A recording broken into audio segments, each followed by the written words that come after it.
బతుకంటే బొమ్మల ఆట అని తెలుసు,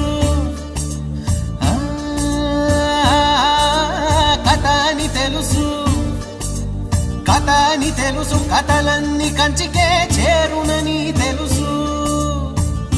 తెలుసు తెర తొలుగుతుందని, తెలుసు తెల్లారుతుందని, తెలుసు ఈ కట్టె పుట్టుకుమంటదని, తెలుసు ఈ మట్టి మట్టిలో కలిసిపోతదని.